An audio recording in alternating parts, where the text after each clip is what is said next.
O coração do homem é uma fábrica de ídolos, disse um tal sujeito chamado João Calvino. Eu sei, vocês já ouviram essa frase um monte de vezes. Ela é uma espécie de mantra no ambiente reformado, especialmente quando o assunto é deuses. Mas vocês já pararam para se perguntar o motivo pelo qual esta frase é constantemente repetida? E se existe uma justificativa para isso? Penso eu que sim, existe uma justificativa. E curiosamente ela pode ser encontrada em um outro Calvino, chamado Ítalo Calvino, que escreveu um livro denominado Por que Ler os Clássicos? E bem no início desse livro, Ítalo Calvino vai nos dizer que um livro clássico é um livro que não terminou de dizer aquilo que ele tinha para dizer. Livros clássicos não são meramente livros antigos, velhos ou empoeirados. São livros cujas palavras ecoam para a eternidade. E penso eu que essas palavras de Ítalo Calvino aplicam formidavelmente à frase de João Calvino. E a questão então que nós precisamos levantar é a seguinte: se essa frase de João Calvino, que foi escrita há aproximadamente 500 anos, é constantemente repetida, é porque ela não terminou de dizer aquilo que ela tinha para dizer. E a pergunta que nós devemos fazer a nós mesmos é: estamos ouvindo reverberar no seu eco? Estamos ouvindo o sussurro? Com a graça de Deus, com a ajuda dele, a minha proposta nessa noite é ampliar esta frase. Acho que eu vou cair daqui a pouquinho. É ampliar esta frase e aplicá-la em nossa contemporaneidade.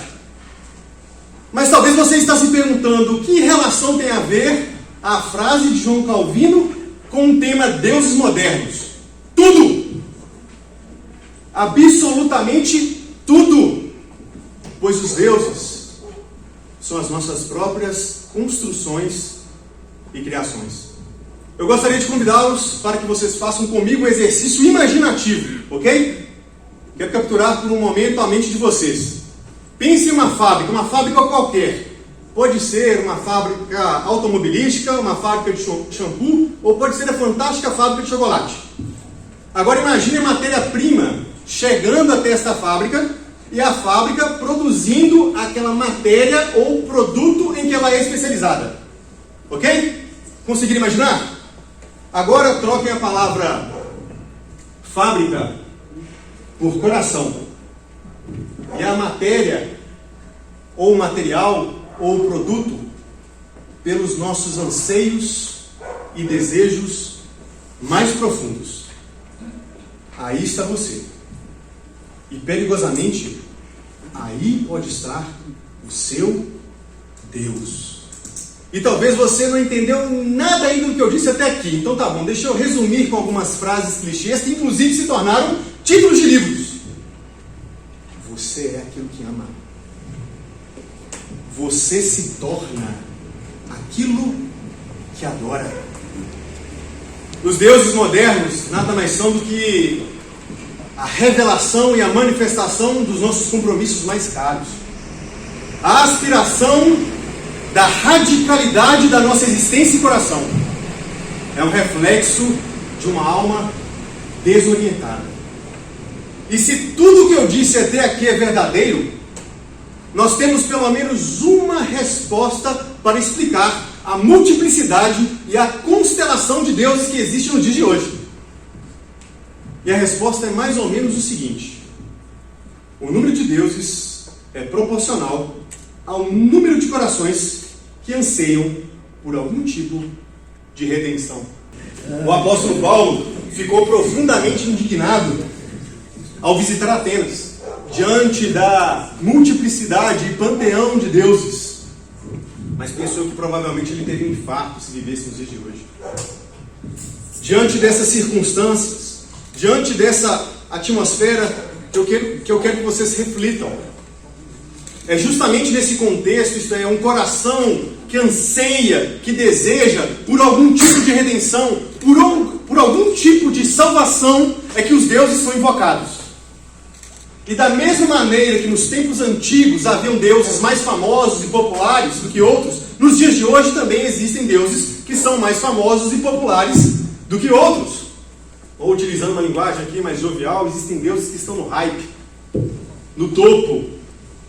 E deixe-me apresentar 3 deuses que no meu entendimento são verdadeiros rockstars. Deuses populares, deuses muito famosos. Primeiro deles, politicismo. E deixe-me explicar aqui o que eu quero dizer por politicismo, pois estou utilizando uma definição própria. Politicismo é qualquer ideia política com pretensão redentiva. Ou, nas palavras de Eric Voegelin, um filósofo político já falecido, é toda e qualquer ideia política que tem por objetivo imanentizar o escatom. Isto é, fazer do presente século novos céus e nova terra. E nós precisamos tomar cuidado com este Deus, especialmente em ano eleitoral, porque os seus profetas, outrora adormecidos, despertam e se apresentam como verdadeiros salvadores da pátria. Um segundo Deus, muito famoso, o cientificismo, que é aquela perspectiva... Vai precisar não? Então tá bom. Tá bom.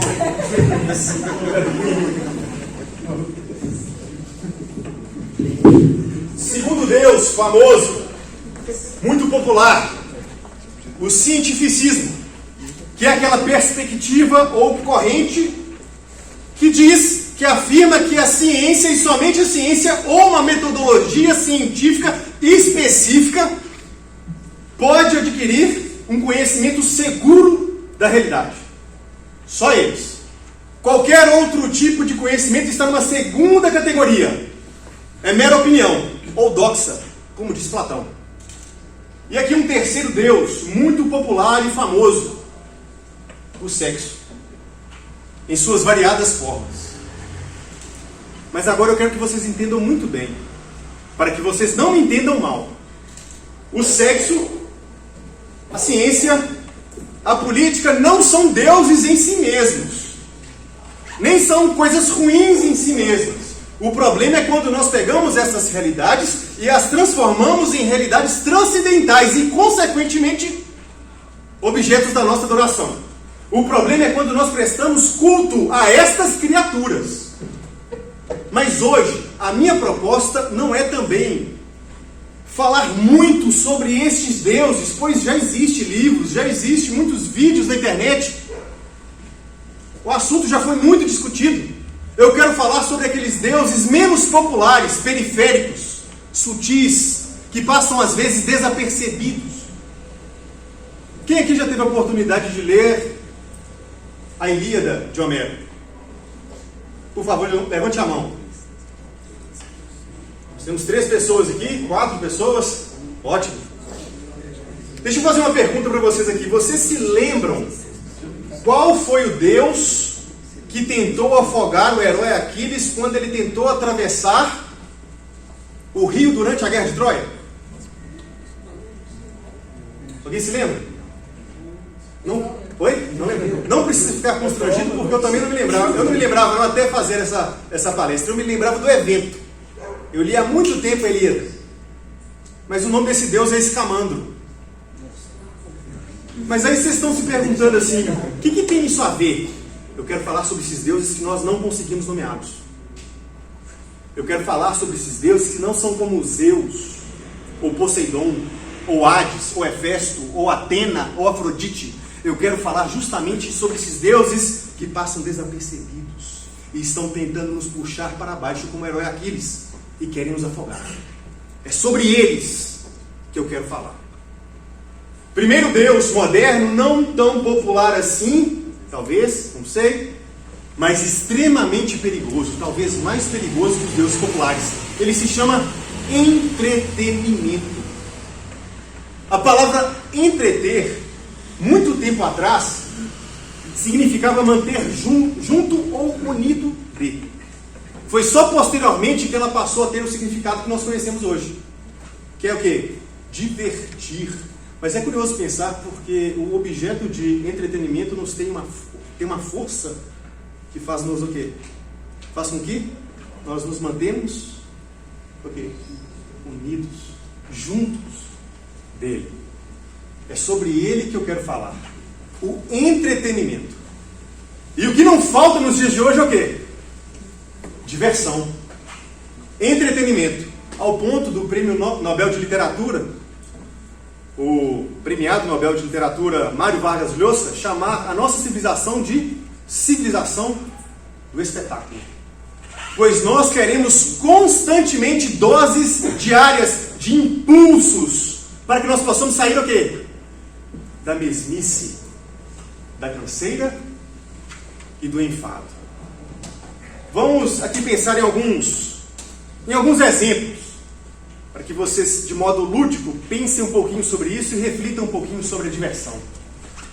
Imagine você chegando, depois de um longo dia de trabalho, ou então horas e horas a fio naquela matéria que você sabe, repete, ela some, ela não entra na sua cabeça de modo nenhum. Você volta para casa, você decide comer, tomar banho, não necessariamente nessa ordem, e você vai fazer o quê? Entreter. Você quer o quê? Se divertir. E nos nossos tempos modernos, ou se você quiser chamar hipermoderno, ultra, ou se você quiser chamar modernidade líquida, metamoderna, não importa. Na nossa sociedade moderna, para muitos de nós, basta uma trindade. Basta 3 coisas para ficarmos felizes. Uma tela, um equipamento eletrônico, que pode ser um celular ou um computador, especialmente se for um computador gamer, cheio de RGB, luzinhas, e internet estável. Pronto, está formado. Estou muito feliz. A diversão está apenas começando. E muitos de nós fazemos o quê? Passamos tempo, muito tempo, horas, conversando com aqueles amigos que nós não vimos há muito tempo. Estão distantes de nós. Batemos muito tempo, papo, e quando o papo acaba, o que a gente faz? Começa a criar memes e gifs uns dos outros, e rir uns dos outros. Mas tem aqueles também que não gostam tanto assim de conversar. Eles gostam de maratonar uma série, e aí assiste 1, 3, 5, 7, 10 episódios. E quando surge então uma nova série, é aí que ficamos mais empolgados, torcendo para que a Anéis de Poder seja melhor que ela. Mas existem aqueles também que gostam do anime, ou de um filme. Nada de anime shounen contemporâneo não, viu? Anime raiz. Se vocês quiserem algumas indicações, depois vocês conversam comigo aqui. Nada dessa modernidade não. Década de 80, tá? Década de 80 tem uns bons. Ghost in the Shell, só um aqui. Depois a gente pensa mais um pouquinho sobre outros. Mas tem aqueles também que não gostam tanto de anime. Eles preferem desbravar, se aventurar em um admirável novo mundo transmutado em guerreiro, ou arqueiro, ou mago, subindo levels, conquistando armaduras, enfrentando dungeons e seus chefões. O seu jogo de RPG favorito. Mas tem gente também que gosta de pegar um fone, aqueles desse tamanho assim, né? Botar na cabeça e ouvir aquele gênero de música synthwave, que faz sentir uma nostalgia de tempos que nós nunca vivemos. Mas é claro, nem todos foram sugados pelo metaverso. Existem muitas pessoas que gostam de conversar com amigos que nós podemos tocar.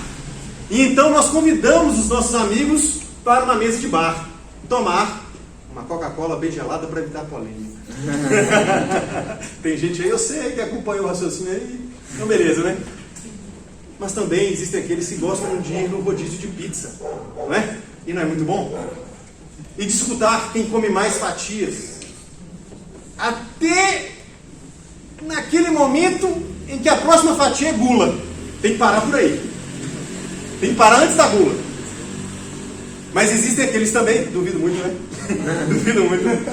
Mas existem também aqueles que gostam de fazer um churrasco bem feito com aquela picanha com 2 dedos de gordura. Isso aí é Bruno Melo, tá? Aprendi com ele. Mas existem outras diversões, meus irmãos, sabemos bem disso. Existem aquelas pessoas que gostam de ir com seus amigos em um estádio de futebol e gritar como um orque ou como um ogro em campo de batalha quando o seu time do coração faz um gol. Eu estou mentindo? Existem aquelas pessoas, é claro, que gostam de divertir na Praça da Liberdade, na Praça da Estação, na Praça do Papa. Tem diversão para tudo. Gosto a gente tem que respeitar. Mas existe também aquele casal que quer viajar, gosta de viajar, especialmente casal o quê? Casal novo.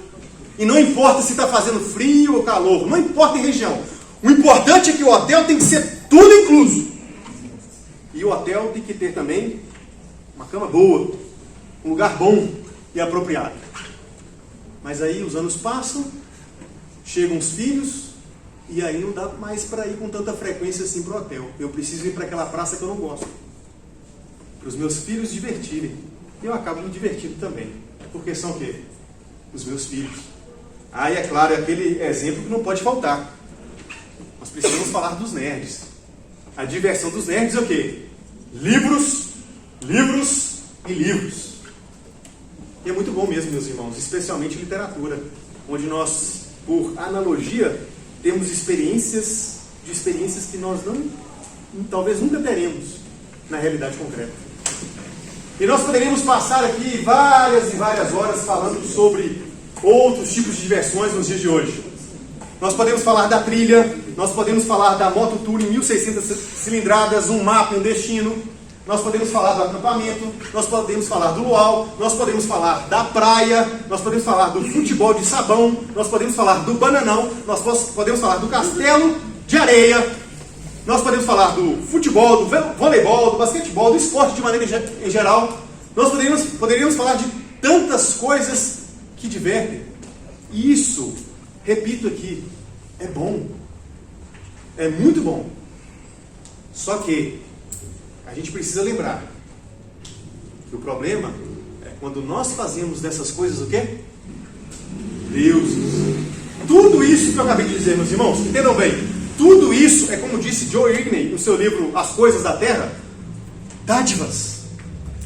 São presentes que o Senhor nos deu nos poucos dias de vida que nós temos debaixo do sol. São coisas boas que nós devemos sim desfrutar. E aqui, utilizando de uma terminologia de Tolkien, além disso, além de dádivas, são presentes, são manifestações subcriacionais do homem, estas dadas pelo próprio Deus, a fim de que o próprio homem pudesse externalizar e demonstrar as suas potencialidades. Tudo isso são bênçãos, coisas maravilhosas, como eu disse aqui várias vezes, dádivas. O grande problema é quando nós pegamos estas dádivas e transformamos elas em amuletos amaldiçoados. Ou, aproveitando aqui a palavra do reverendo, anéis amaldiçoados. E como então fazer essa distinção? Bênção, maldição. Dádiva, amuleto, amaldiçoado. Pensou que existem pelo menos 2 perguntas que nós podemos fazer a nós mesmos para identificarmos sobre o que realmente nós estamos amando. Mas antes, começo a falar e começo a secar. Primeira pergunta. Este objeto de diversão, este entretenimento, tem me enfeitiçado a tal ponto de eu considerar agora ele absolutamente necessário para a minha existência e para a minha vida? É algo sem o qual eu não consigo mais viver? Se a resposta é sim, temos um problema. Se eu ficar sem isto hoje, estará tudo bem? Se eu ficar sem isto essa semana, estará tudo bem? Se eu ficar um ano inteiro sem isso, está tudo bem? Se eu não ter mais isso, estará tudo bem? Impressão minha, eu tenho algumas mãos trêmulas aqui de abstinência só de pensar em não ter mais o celular. Celular, um objeto pequenininho, mas que fez de nós verdadeiros ciborgues, pois o celular se tornou parte integrante do nosso corpo. Aonde quer que vamos, ele lá está. Eu acordo, ele está debaixo do travesseiro. Aí, ó. Está escutando o negócio aí? Hein? Vou fazer o número 1 e o número 2, onde que está? Está lá comigo. Ele te segue. Ele persiste em te seguir. Ou será que é você que tem perseguido ele? Segunda pergunta que nós precisamos fazer a nós mesmos. Esse objeto de diversão, este entretenimento, tem me enfeitiçado a tal ponto de eu agora gastar tanto tempo com ele que eu tenho deixado de lado aquilo que é verdadeiramente importante? Aquilo que é absolutamente necessário para a minha vida, para a minha existência, como atividades ou exercícios espirituais, por exemplo? Eu quero que agora vocês façam um segundo exercício imaginativo. Pegue uma balança de pratos. Vocês se lembram dela? Acho que talvez não, né? Alguns devem conhecer. Tenho certeza que alguns conhecem aqui. Uma balança de pratos. Pensa lá na deusa Atena, então na própria ideia nossa do direito, onde tem o quê? Uma juíza, o quê? Mentira, né? Não é uma juíza, não.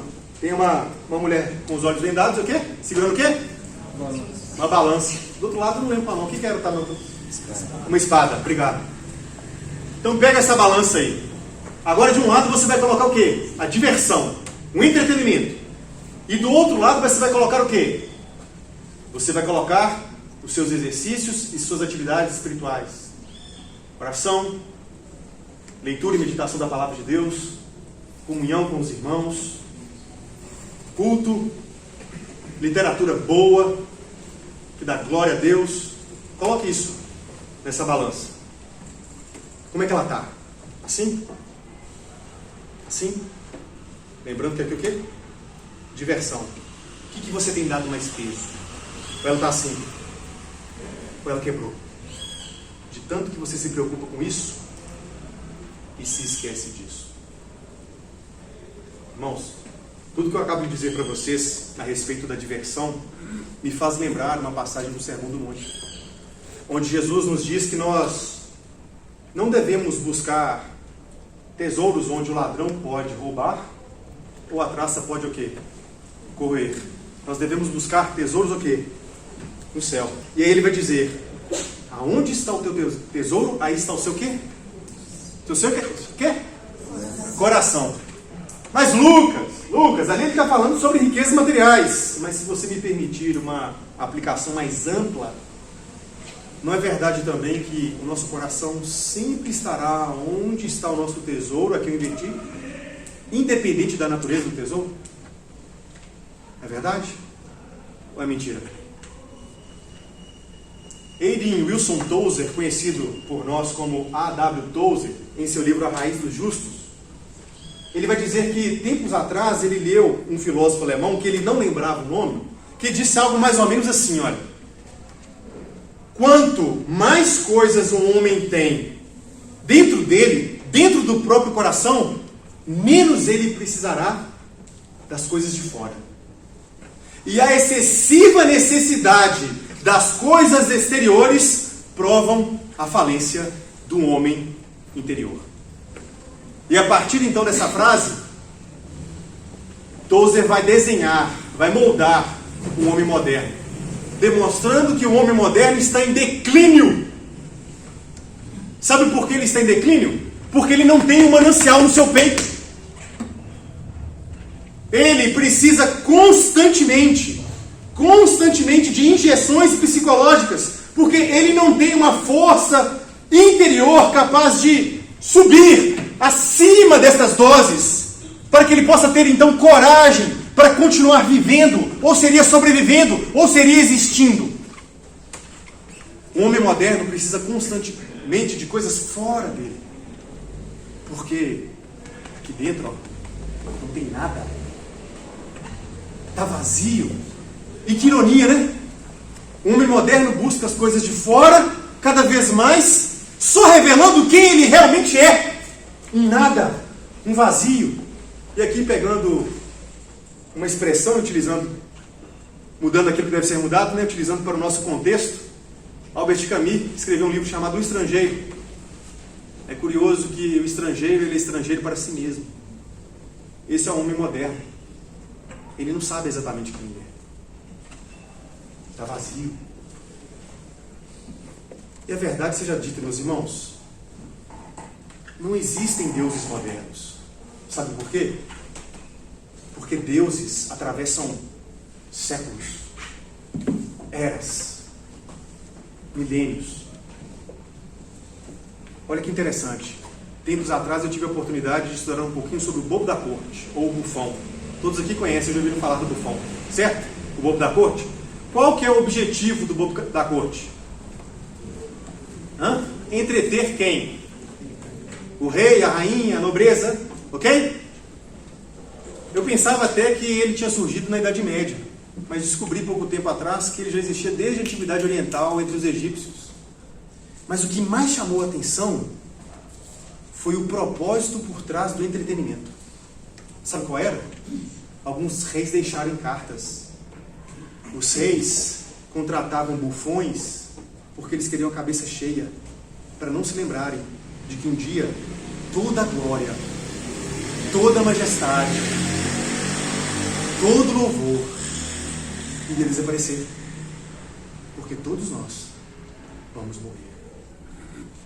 Penso eu também que o homem moderno está enchendo a cabeça de diversão porque ele não está olhando o seu fim. Então ele tampa os olhos para lá.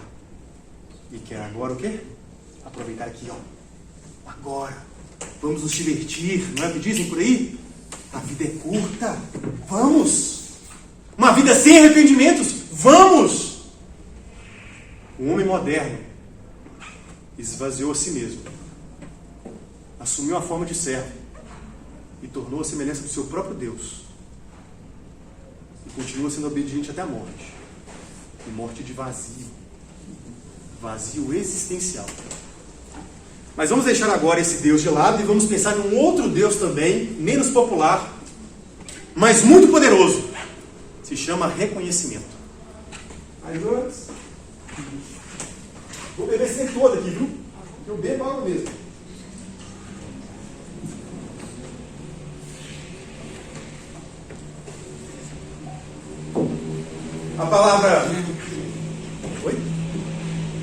A palavra reconhecimento pode ser definida mais ou menos assim: o ato de admitir, o ato de admitir a característica, o talento, a habilidade ou a competência de uma determinada pessoa. Deixe-me dar alguns exemplos aqui para que vocês entendam. Imagine, por exemplo, um homem de negócios. O chefe chega até ele e diz assim: olha, a forma como você conduziu aquela negociação ontem foi incrível. Meus parabéns. Nós temos aí um tipo de reconhecimento? Sim ou não? Sim. Okay. Pensa agora, você como um artista. Alguém chega para você e diz: olha, a forma como você representou o Hamlet naquela peça foi sensacional. Meus parabéns. Nós temos um tipo aí de reconhecimento? Agora mais ou menos o reconhecimento por parte do pastor, né? O pastor prega, o irmão chega lá, heavy, aquela pregação do Senhor foi fogo puro, viu? Não deixa de ser um tipo de reconhecimento. E cá entre nós, meus irmãos, reconhecimento é algo bom, é algo muito bom, especialmente quando você se dedica de corpo e alma naquela atividade, naquele exercício, naquela ação, naquele projeto, naquele sonho, naquele programa. O problema, e é um sintoma que eu percebo nos dias de hoje, é que as pessoas não estão apenas satisfeitas no reconhecimento. Elas buscam o reconhecimento. Elas querem o reconhecimento. Elas não estão mais satisfeitas em fazer algo bom. Elas querem que as outras pessoas saibam o quão bons elas são. Esse é um sintoma claramente visível nos dias de hoje. As pessoas buscam um tipo de autoafirmação, ou como disse o filósofo Byung-Chul Han, em seu livro A Sociedade do Cansaço, as pessoas querem se positivar. Se positivar. Uma espécie de narcisismo, mostrar quem elas são. Ou utilizando as palavras de Jordan Peterson, em seu livro 12 Regras para a Vida, as pessoas querem sinalizar as virtudes. Elas querem mostrar para os outros os seus talentos, os seus dons e as suas capacidades. O problema é que sinalizar virtude não é virtude de maneira nenhuma. É vício. É idolatria. É um Deus moderno. Eu gostaria de compartilhar com vocês alguns exemplos de como isso se dá na prática, especialmente com as mídias virtuais que nós temos hoje. São muitos exemplos, mas eu vou aqui compactá-los. Eu creio que talvez algum vai tocar o coração de vocês. Vamos pensar aqui num casal. O casal decide ir num restaurante diferenciado, afinal de contas, bodas de algodão deles, 2 anos de casamento. E aí, eles vão até o Coco Bambu. Esse aí foi o melhor que eu fui até hoje, né, meus irmãos? Eu não sou rico, não. Mas eu sei que ele é muito bom. Mas vamos lá. Essas pessoas, este casal, não está apenas satisfeito em comer, em participar de uma refeição gostosa, entre eles, eternizar esse momento no coração. Não! Isso não é mais suficiente. É preciso o quê? Eu e meu amor no Coco Bambu. Que momento maravilhoso. Como eu te amo. Ah, que camarão gostoso. Aí o que acontece? Passam-se os anos, chegam os filhos, e aí o reconhecimento muda um pouquinho, né? Olha só a genialidade do meu filho. Olha só a coordenação motora do meu filho. Olha só a habilidade, a competência do meu filho. Olha quem é meu filho.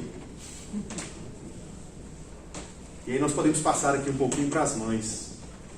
Vou, passo a passo, atacar vários ídolos aqui. Aquela mãe que acorda cedo, prepara para a batalha, pega cedo para labutar. Só que antes de sair de casa, ela tem que postar uma foto. Sabe aquele desenho assim, com uma mulher com uma touca na cabeça? Por quê? Porque ela precisa mostrar para outras pessoas que ela é uma mãe empoderada. Ela é uma mãe batalhadora.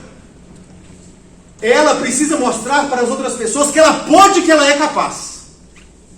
Mas existe também a mãe homeschooling. A mãe educadora. Que ela precisa mostrar para os outros que ela está se saindo muito bem na educação dos seus 5 ou 6 ou 7 filhos, ensinando ao mesmo tempo todos eles mandarim, latim e tcheco. E tudo isso dentro de um contexto, é claro, dentro da história chinesa no período dos reinos combatentes. E se der tempo ainda faz artesanato. E tem que ser no método clássico. Tem que ser. E antes que alguém atire uma pedra de 3 kg na minha cabeça, vou avisando que eu sou a favor ao homeschooling, tá? Sou favorável, e o método clássico também. Antes que alguém me mate aqui agora. Quer um reconhecimento? Como é que é?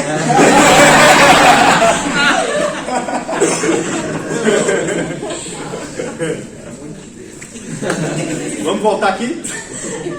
E o pai? O pai leva o seu filho lá para o judô, Reverendo Jonas. Também já fiz muito tempo de... Não judô, jiu-jitsu, né? Ah, é isso aí. O pai leva o filho para o judô. E aí ele está filmando lá o seu mini campeão, aplicando a técnica de Ashbarai. Só que ele não está somente preocupado ou feliz na correta aplicação da técnica. Ele quer depois postar nas mídias virtuais para provar por A mais B que ele é um pai o quê? Presente. Presente. Próximo de, junto de, participando da criação dos filhos. E os jovens? Sim. Deixa eu beber água aqui. Deixa eu beber água aqui. Jovens. Passou no vestibular. Passei no vestibular. Aprovado. Cabeça raspada ou cara pintado. Não sei se tem isso hoje, né? Hoje em dia tem o tal do bullying aí, né? Onde a gente ficava rindo da cara do outro, né? Mas está lá. Irmão, só para dar deixa eu colocar só uma observação aqui, vocês estão entendendo, né? Isso não são deuses em si mesmos. Estou só trabalhando a ideia aqui. Ok. Mas nós temos também aquele aquele que aprovado. Não, aprovado, vamos mudar aqui. Selecionado naquele curso que eu tanto queria. Ou então, promovido. Fruto de muito esforço, fruto de muita superação. Mais um sonho garantido, mais uma etapa concretizada na minha vida. Existe ou não existe esse tipo de pessoa? Pastor, seminarista, licenciado. Não percam no próximo sábado. Eu vou falar sobre isso, links na descrição.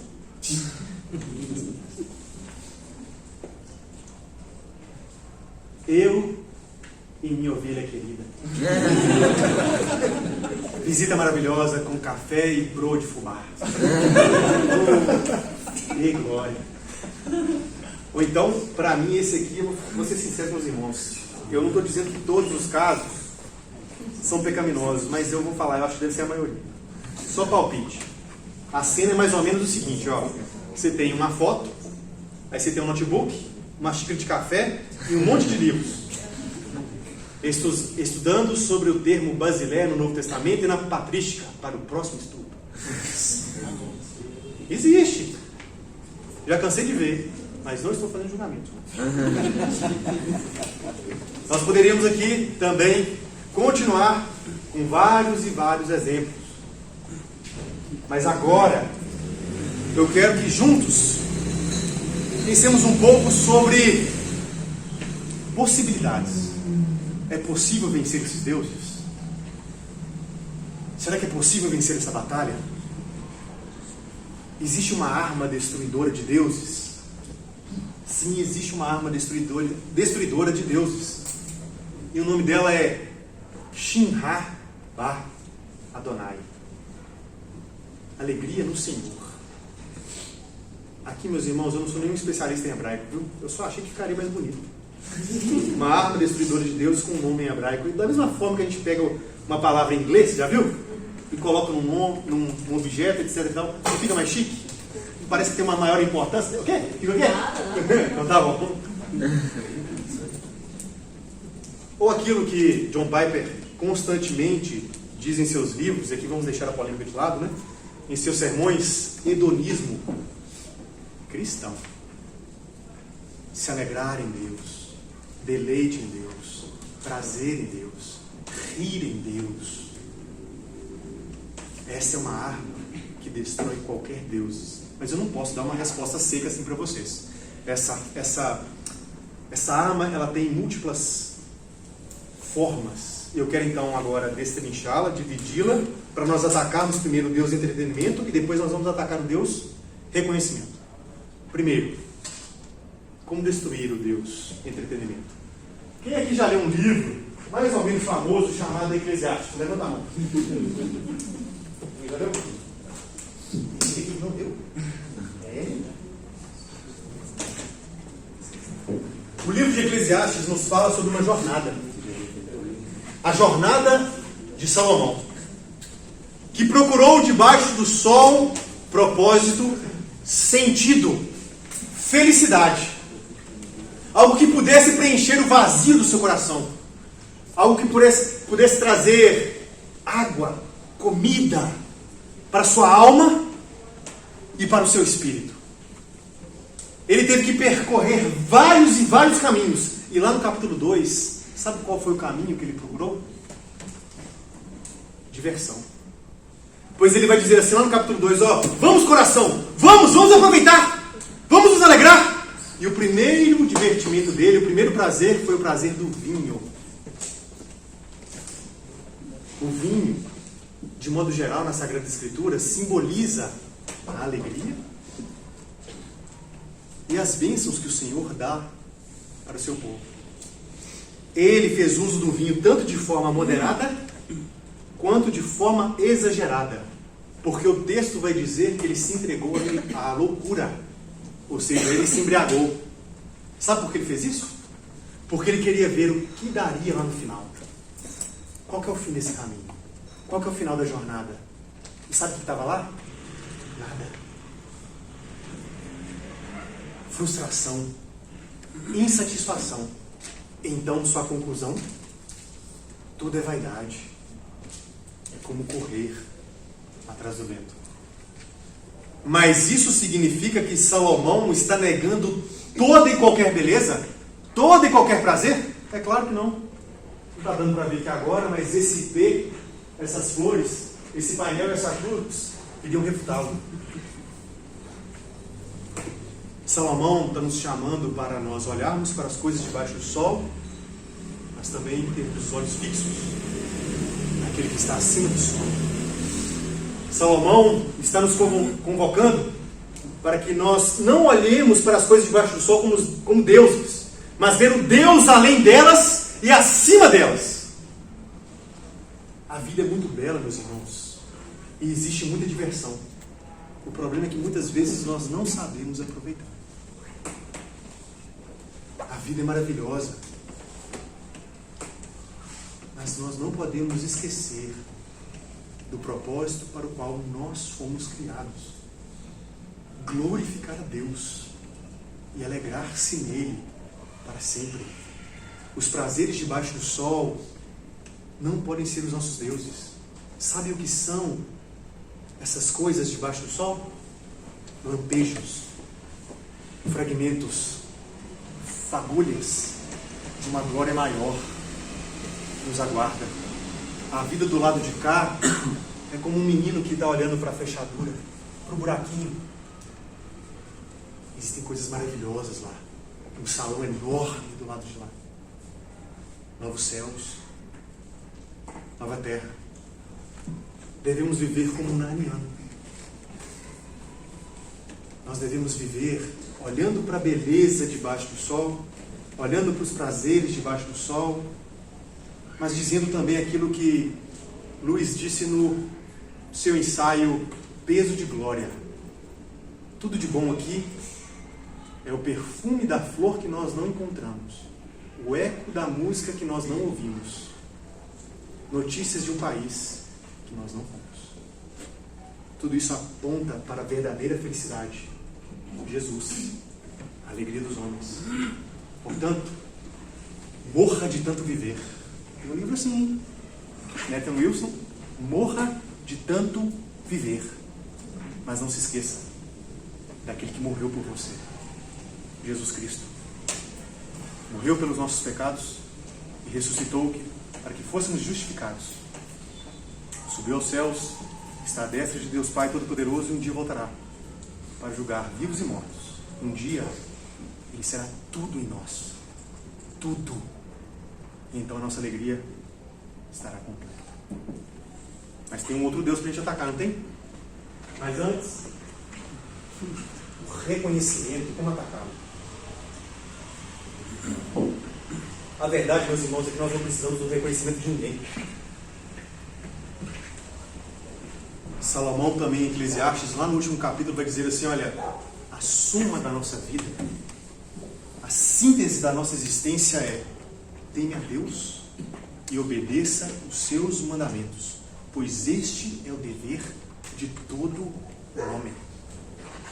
Não importa se você faz algo e não tem reconhecimento, o importante é você fazer algo com fidelidade, se esforçar ao máximo e não fazer para você, mas fazer para a glória de Deus, fazer para o Senhor.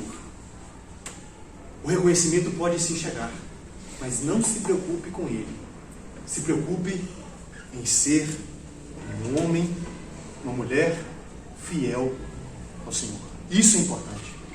Tem uma música gospel, não sei se é da Abissá, é um negócio assim. E eu não sou igual ao pastor ali, eu não tenho habilidade para cantar não, então eu não vou cantar, eu só vou o trechinho aqui da música, que é mais ou menos assim, ó: eu não preciso ser reconhecido por ninguém. Acho que a minha glória é fazer com que conheçam a ti. É uma coisa mais ou menos assim. Isso é a pura verdade, meu irmão. Eu lembro que no início da minha caminhada cristã, começando ali no seminário, eu fazia uma oração a Deus, que era mais ou menos o seguinte: Senhor, que eu não venha buscar reconhecimento dos homens, eu quero conhecê-lo e torná-lo conhecido, a fim de que outras pessoas possam reconhecer Cristo Jesus como o único e suficiente Salvador da vida deles. Para finalizar a nossa palestra, eu quero chamá-los, quero convocá-los. A convocação é mais ou menos o seguinte: operários, univos. Peraí, Lucas, a sua palestra já não estava boa. E agora você termina com o término do manifesto do Partido Comunista? Calma, pequeno gafanhoto. Deixa eu terminar de molhar o bico. Operários, univos para fechar a fábrica de ídolos e agora produzir frutos dignos de arrependimento. Vamos trabalhar, mas para a causa de Deus e não para nós. Deus nos abençoe.